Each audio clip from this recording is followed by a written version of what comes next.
we're going to get started, and I'd like to start with a word of prayer.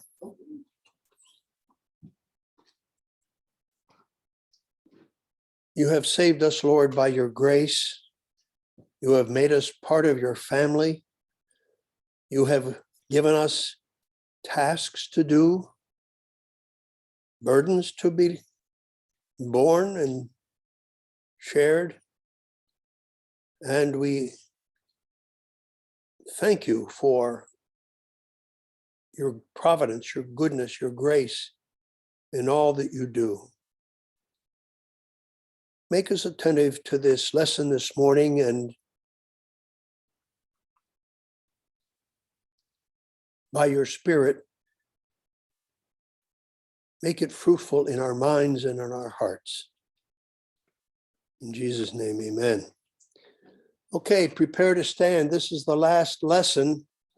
He's going to be talking about benefits. We're going to go right to the video right now and see where he's going to take us this morning.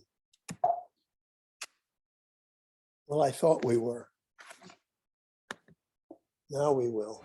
I believe a dark tidal wave is on the horizon. It's a wave of hostility and persecution that is about to crash onto the church.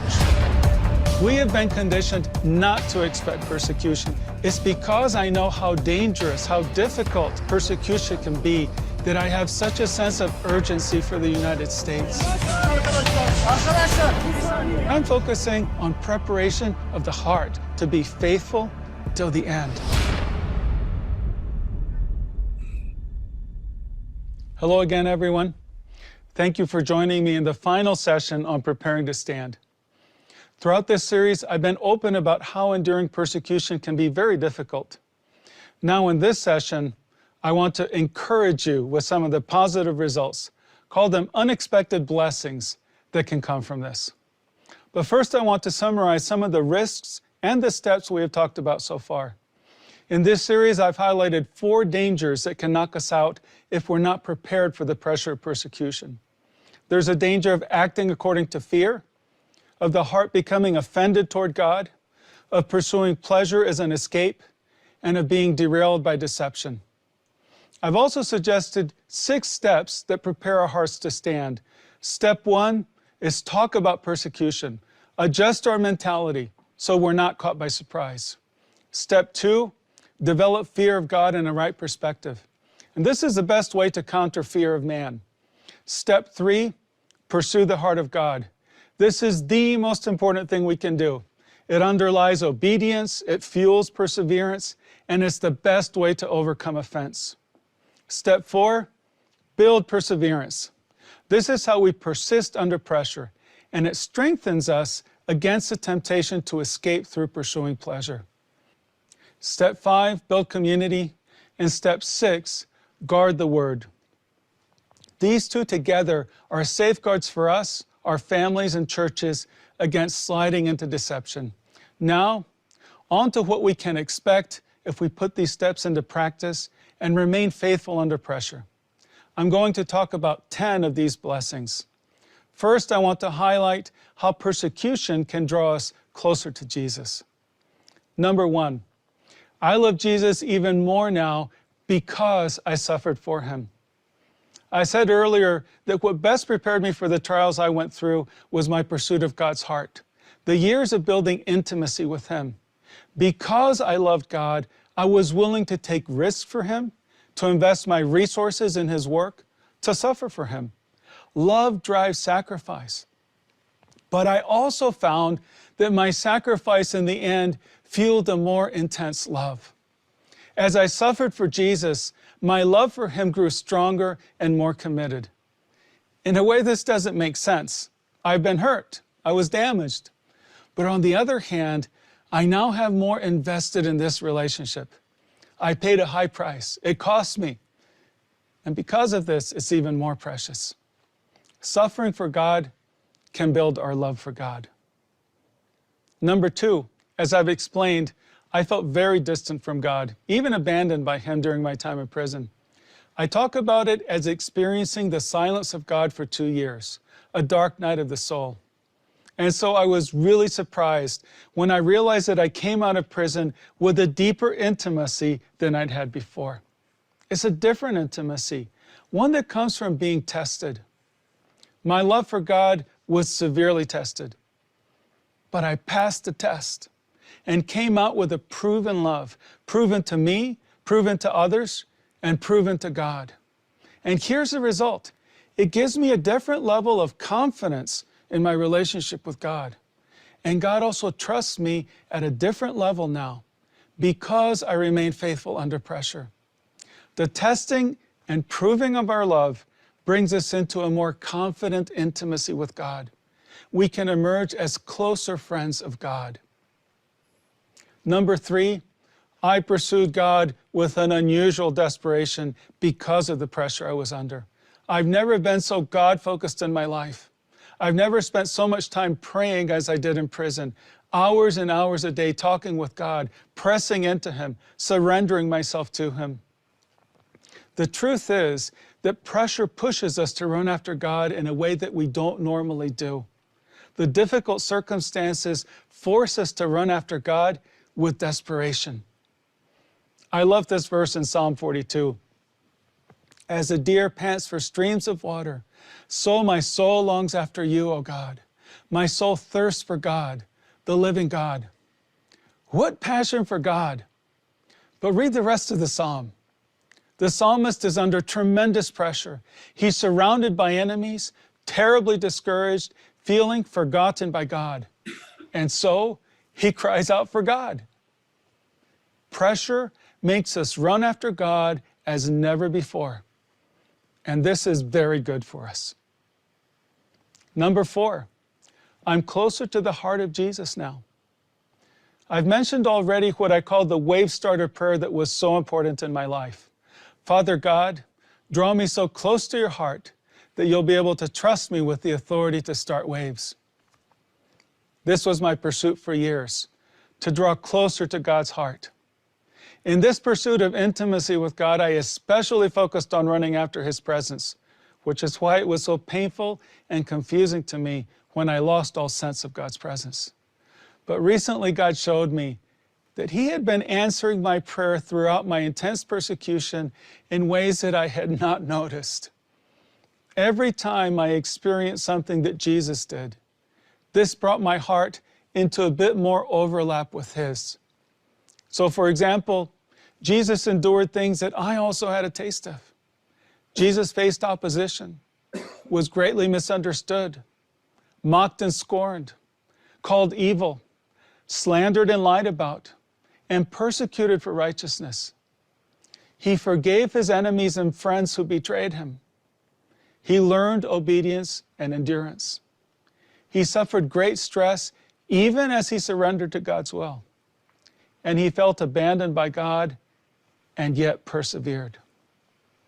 To some degree, in a range of areas, I have felt and acted as Jesus did. And this shared experience strengthens the friendship.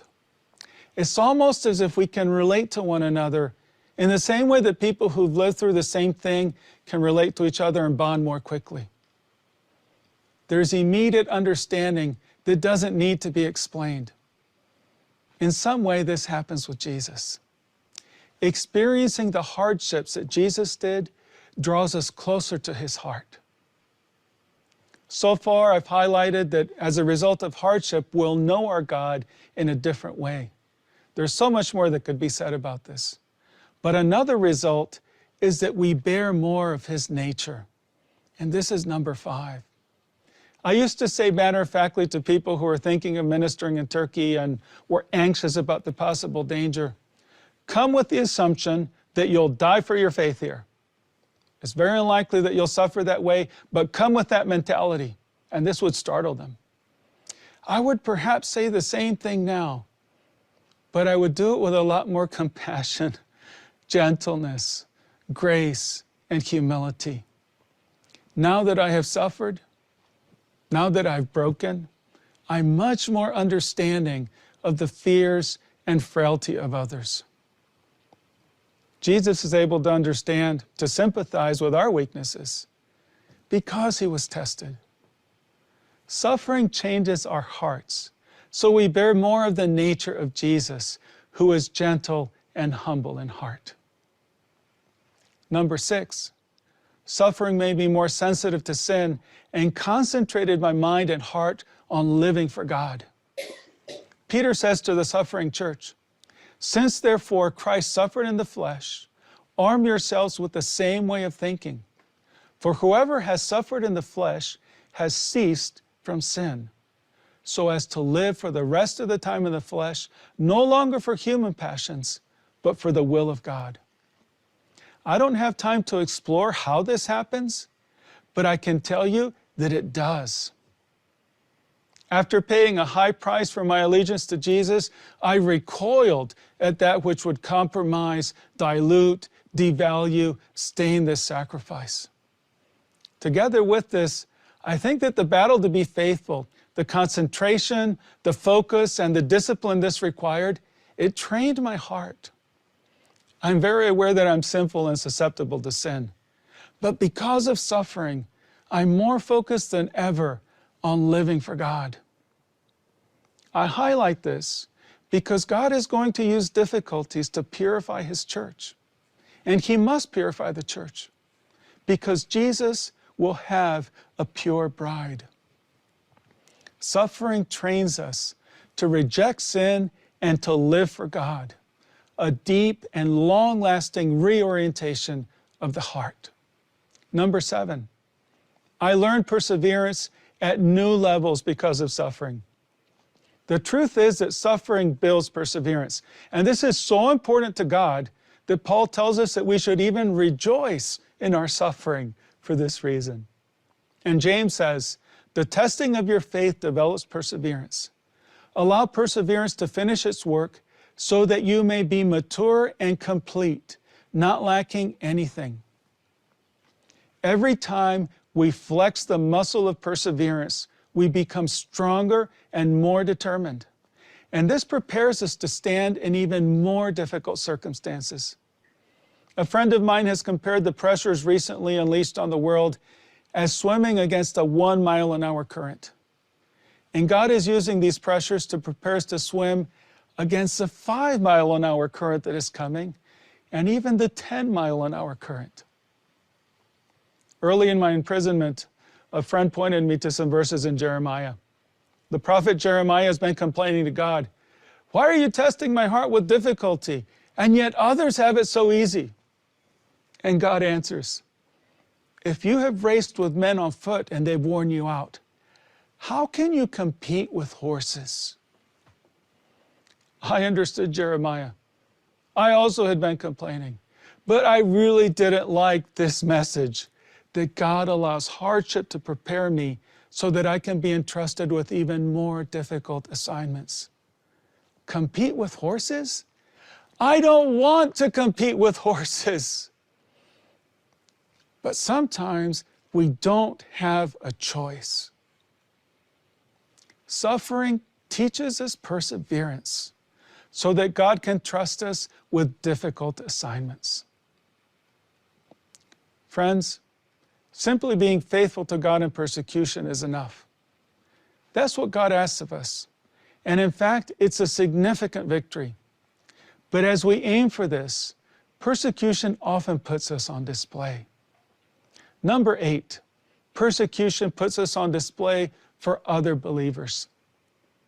I've mentioned how my mother said to me, "There's a long line of people who've suffered for Jesus Christ. It's a very long line that stretches back 2,000 years. My son, it is now your turn to stand in that line."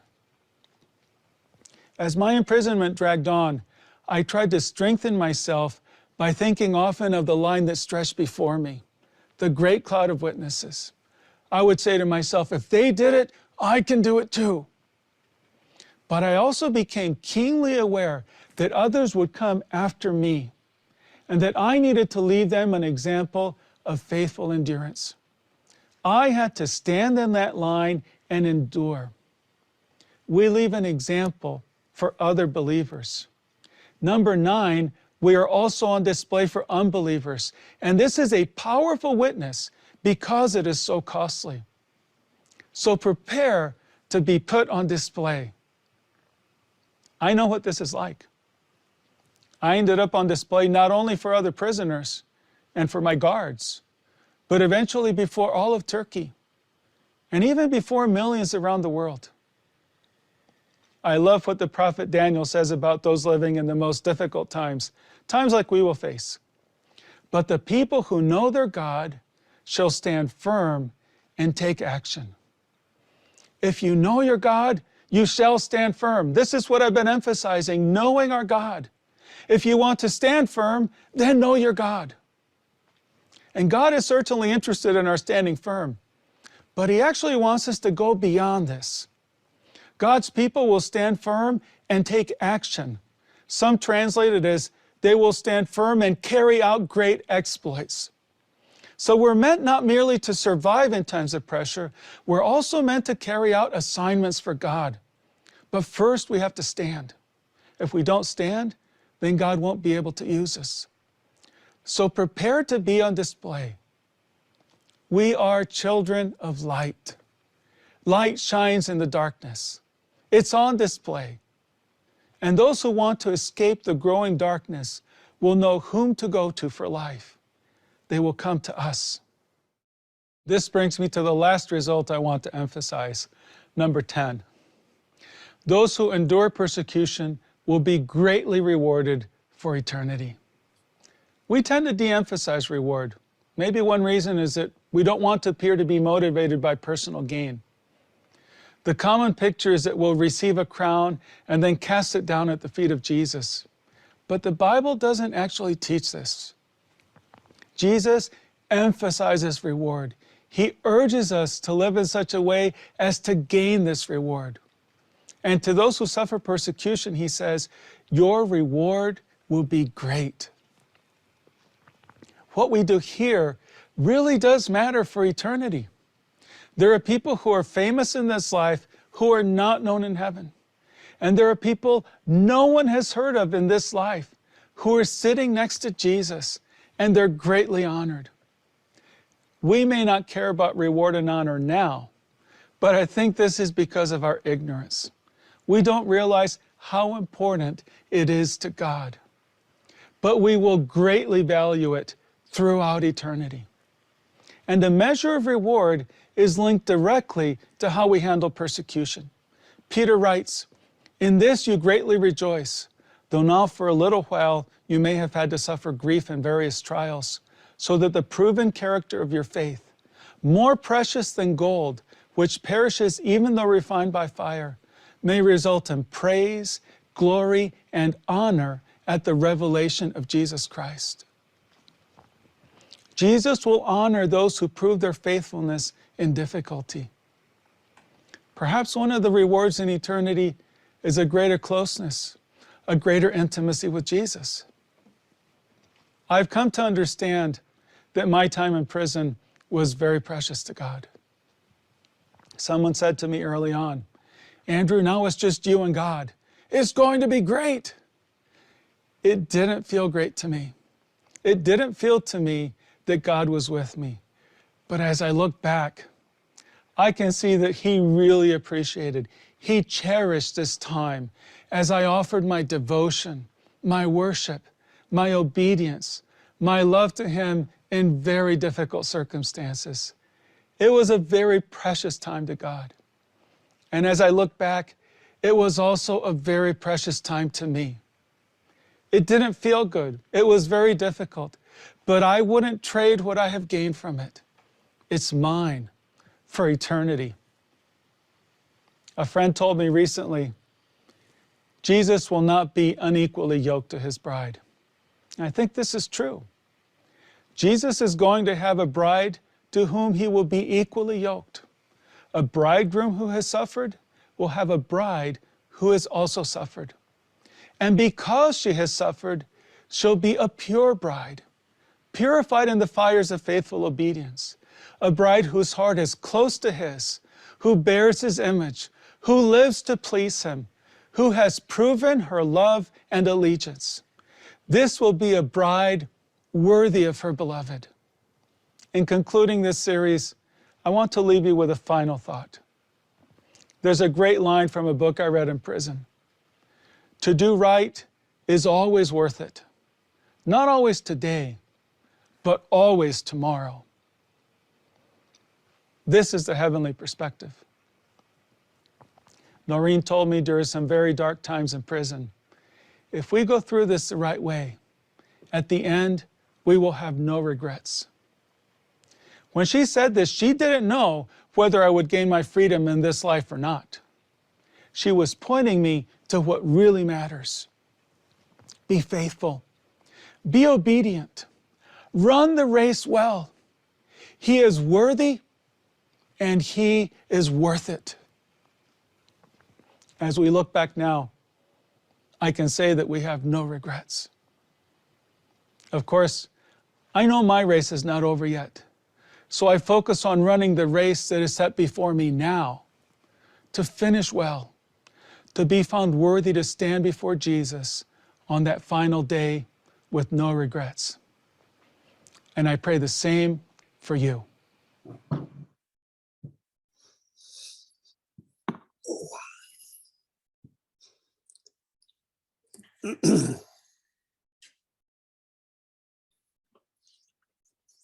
What's your thought?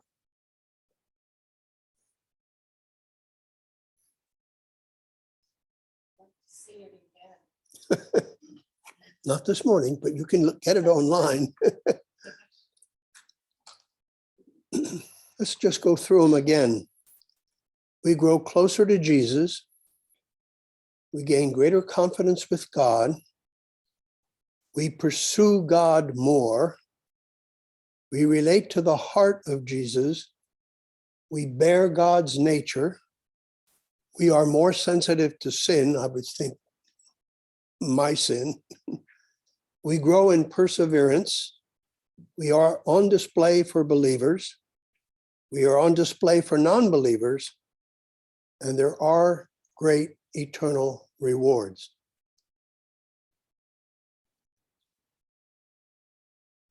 I have a question for you. How are these 10 benefits different from your everyday experiences?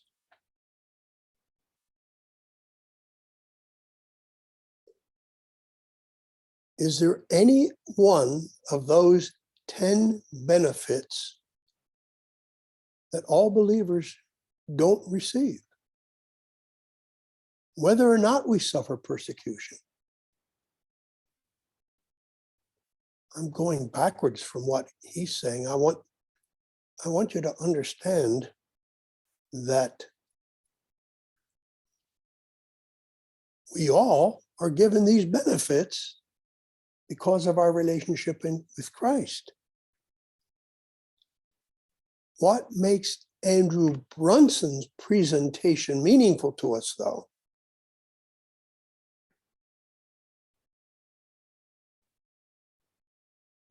Yes. I think so. So this is just kind of my observation, but I do think there is a reward, like for martyrs, or even for someone who suffers persecution. He did, but he made the point that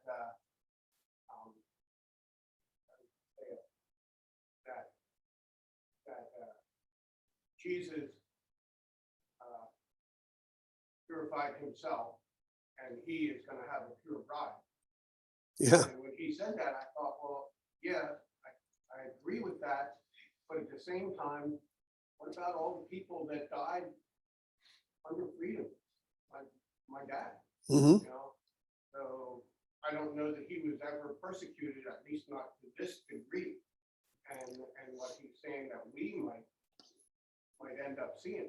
Yeah. So, and he's part of the church. Yeah. I mean, all the saints for the last 2,000 years. Sure. Are part of the church. So, and they didn't all see that kind of persecution. No. So like you're saying, there will be. We are a pure bride because Jesus sanctified us. That's right. Not because we suffered persecution. But I do think there will be eternal rewards for ones that pay the price. Yeah, well, the whole purpose of his presentation, he says, is to prepare the United States for this kind of persecution. That's why he is so adamant about bringing it to the American church, that we will too suffer persecution.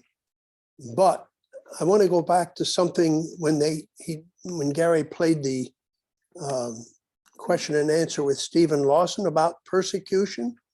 And Stephen Lawson gave a very good biblical explanation about persecution. But even Stephen Lawson hasn't suffered like Andrew Brunson. Yeah. My question is, why do we think church is important? Is prayer important? Is Bible study important? How about Bible memorization? Do we think those things are important? In our context, not his context in Turkey, but our context here, right now. Yes, Don. It prepares us for life. It, yeah, see, he says it's preparing us for persecution, but I think you're right. It prepares us for life. Yes. We do all of these things because we too are looking for these 10 benefits, but we have not suffered persecution like Andrew Brunson has. Yes. You know, all these things are important in the day-to-day life of a Christian. I think all he's saying is that it's just going to be intensified. Yes. Persecution comes. Yes. All these things, the rewards are there in every Christian's life.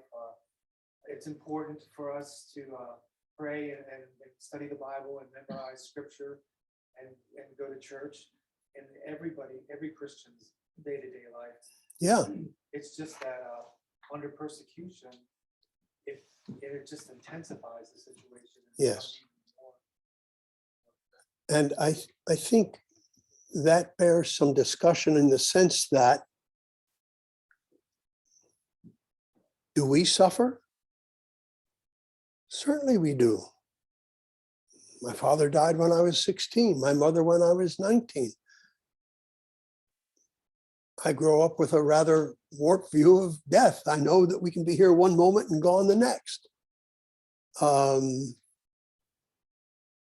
My dad died of cancer. Some of us have had cancer.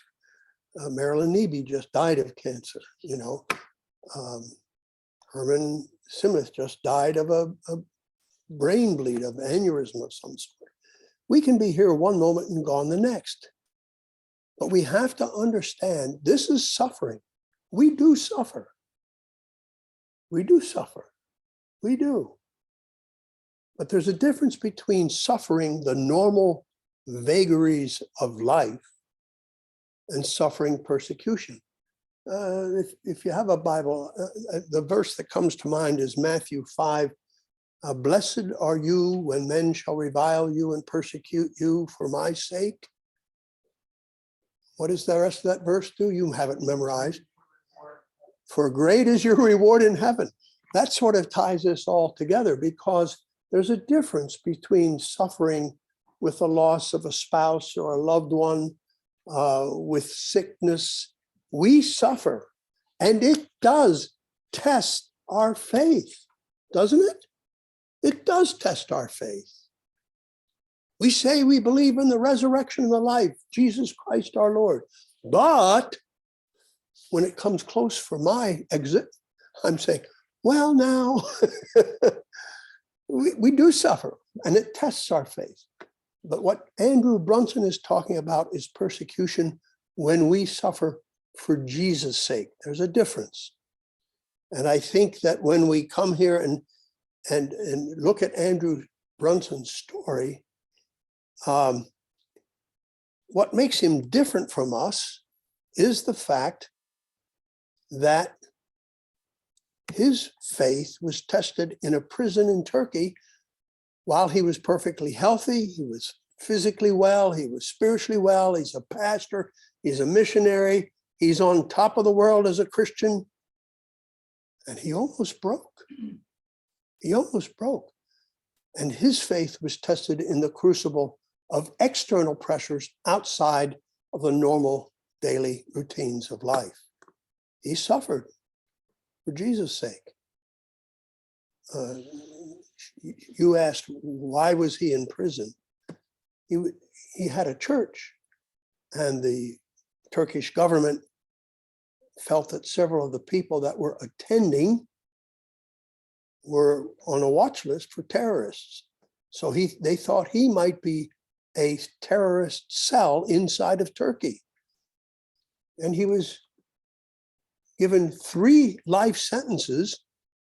And at the end, they tacked on 35 days just in case he survived those 3 life sentences. You know, they were going to put him away forever. And but he was tested, and there is a difference in that. And in this country, we have people in universities, professors who have lost their jobs because of their view on creation or their view on abortion. I was trying to look, I've read the articles. I'm not like Gary. He can poke his way through the internet and find all sorts of things. I can't. I poked and found nothing that I could put before you, but I can vouch for the fact that that has happened. What about medical doctors with COVID? Those who did not follow the narrative, many of them have had their medical license revoked. Is that persecution? It's not Christian persecution. There is civil persecution.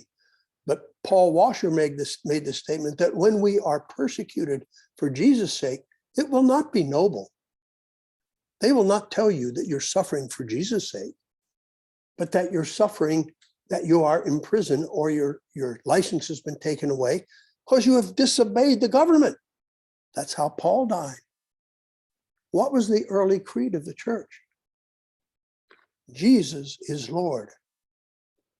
No, Rome said, Caesar is Lord. To say Jesus is Lord is a death sentence. Just those 3 words, that's a death sentence. I want to tell you a quick story.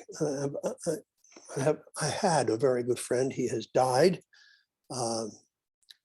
He was a drug addict for 25 years, went to a drug rehab center in Russia, became a believer, became a pastor, became the leader of our team in Russia. And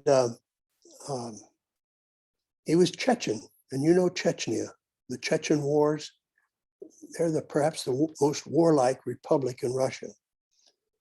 But a prison guard in Chechnya came to him. He said, I'd like you to come and address the prisoners, 1,000 prisoners.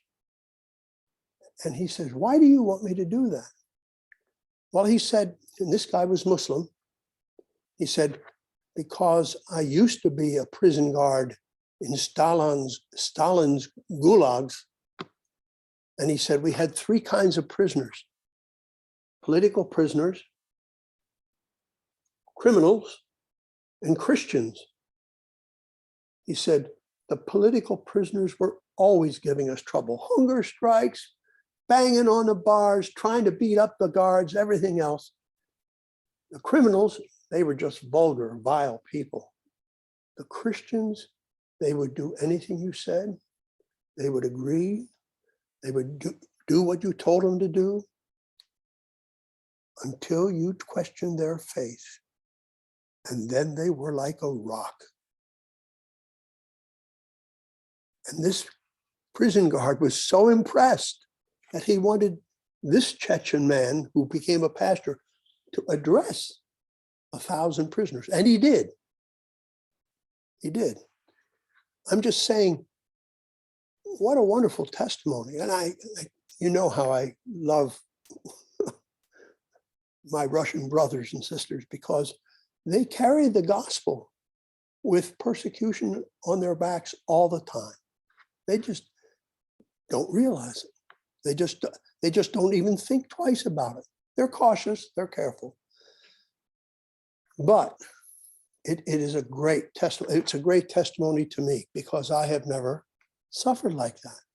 But that does not mean that I don't covet those same 10 things that the persecuted church also receives because of their testing.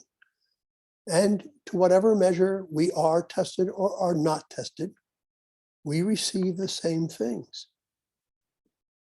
I don't think any of us knows how we're going to survive under suffering.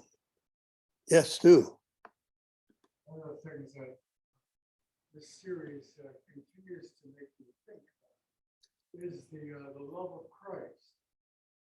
And the problem of this kind of a presentation is that the uninformed may come to a belief that Jesus loves him more because he suffered than he loves the person who has not suffered. Yes. And I thank God there's such a thing as the free grace of Jesus Christ. Yes. For those who are trying to process this message, we need to keep going back to Galatians and the kind of problem that Paul had to deal with for those who felt, well, I do this, and I refrain from doing that. God loves me more. Right. And that is the sort of thing you want to guard against. Yeah. I agree with you. I think that's why I bring out this presentation in such a way to say that we all suffer, maybe not persecution. I would say that Andrew Brunson loves God more, but God does not love him more than he loves us. You see what I'm saying? You're right, Stu. That's my problem with this presentation. We have to be very careful not to say that somehow we hope that God is honored by that persecution. But we also hope and pray that God is honored by our endurance too, to whatever degree we endure. Both are true. It's not one is better than the other, but we should be prepared at all times to give an answer for the faith that is in us. Sometimes that is a very simple thing in a conversation with another person. Sometimes it's very difficult when you're in a Turkish prison. But you're right. That's a good point, Stu. I think that's what I've been trying to get at, that all of us are given those same 10 blessings. And our lives are on display to both believers and unbelievers by the way we behave, by the way we testify to the grace of Christ, by our success. I don't mean personal success, but our faith when hard times come. Jim, did you have something to say? I was just going to say the most I really got out of this series was how ill-prepared I am to suffer. We're ill prepared to suffer like that. That's true. And we are blessed to live in America where that. At one time, he prayed like 3 hours a day. Yeah. What's the last time I prayed 10 minutes a day? Oh, I'm sure you did, Jim. But I was, as he was quoting scripture, I was thinking, I hope he's reading some of that from somewhere. Did he memorize all that scripture? He probably has a lot of it memorized. Yeah. I know some scripture by memorization is not prepared like he had. Yeah. Yeah. Well, he's worked on the presentation and has been able to pull it together. I'm sure he's got some sort of an outline what he's going to say. But that's why I wanted to end this series. And I'm so happy Stu brought that up so that you understand that God loves us just as much as he loves Andrew Brunson. We may not suffer for Christ, but we do suffer the reversals of life that we run into. And God loves us in spite of, whatever. And sometimes those things that we suffer in life break us too. We're not superhuman. Yes. Rich, John, which So all I wanted to say was that along that line, so we're all God's children, Andrew Brunson is, I am, we all, hopefully everybody in this room. And I think it is important to be prepared and be in the word and everything that he said and being God's children. He said he almost broke, kind of like almost lost it, right? So really, which one, I mean, everybody here that has children, which one of your children would you fail and let lose it because they hit a really hard time? I would. Yeah, I'd go out of my way. yeah, And if God goes out of his way, he ain't failing. yeah. So I think our faith depends on God. And It does. We gotta stand up. Yeah, We gotta be prepared and we gotta be in the word and we gotta do everything that's true. And ultimately depends on God. ultimately, God gives you whatever you need to survive. Yes, From breaking. right. Rich? I was sitting here and I think what I hear people saying is there perhaps a greater reward? Some of us feel like we haven't suffered to that degree for God like this man has. And does God love him more, or is his reward greater than ours who haven't been tested that way? But I remember a battle that David went to where some of the men were left behind and some of the men went into the battle. I can't remember maybe somebody here remembers this battle. But anyway, the men that were left behind received the same reward as the men that went into the battle. And I know that, some of us are not going to be sent to prison or maybe tested in that way, but we're still due the same reward as the men who, and God doesn't love us any less as the men who went into the battle. Does anyone remember where that battle was? I don't. You remember what I'm talking about? They were pursuing the Philistines and it was along and they were wore out and some of them were just too tired to go on and he took the ones that weren't too tired and chased them down and won. Right. So I can't tell you where it is. I can't remember either. It's bugging. I'm gonna have to go home and look it up. But they got the same reward. Yeah. Yeah. And there's that parable that Jesus told where the owner of the vineyard went out in the morning and hired people at 8 o'clock in the morning. He hired some at noon and some he hired at the end of the day, but he paid them all the same wage. And those that came early said, wait a minute. Did I not pay you what I said I would pay you? Yes, that's true. So I want to really leave you with encouragement. Don't go looking for persecution. If it comes, it'll find you. But don't look for Christian persecution. Don't look for the government to do stuff. The government's already doing stuff, which is beginning to clip our wings and to challenge our faith.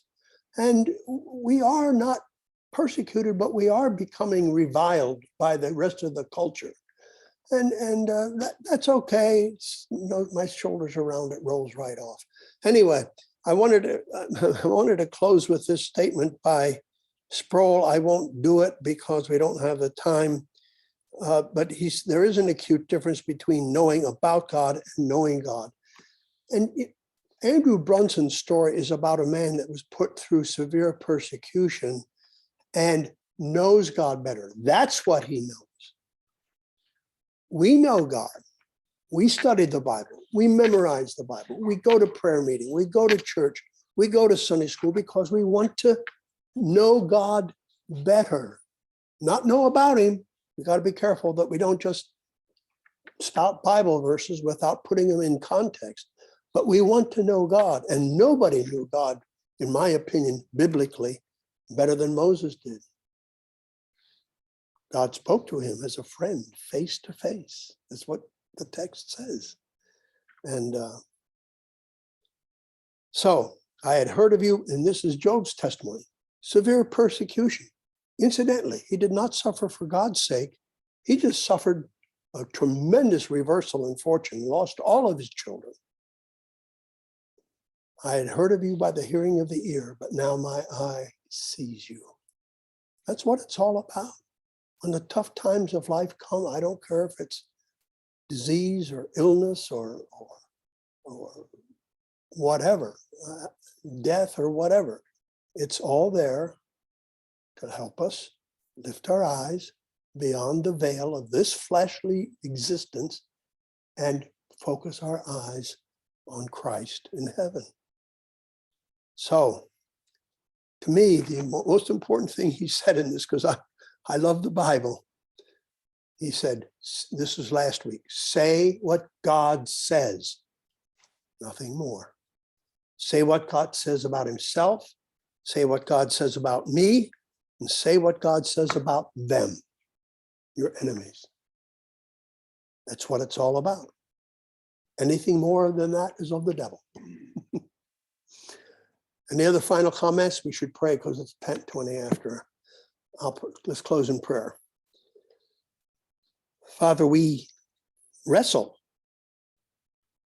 Yes, we wrestle with ourselves, but we wrestle with your word and what it tells us. And we wrestle with those times that we know we failed, even though we haven't been severely persecuted for your sake. But we know without a doubt that you love us and that you will sustain us and help us persevere to the end. We will endure to the end, and we will be saved. Lord, we look forward to that day when we see you face to face. And even now we cry out loud, come, Lord Jesus. Amen.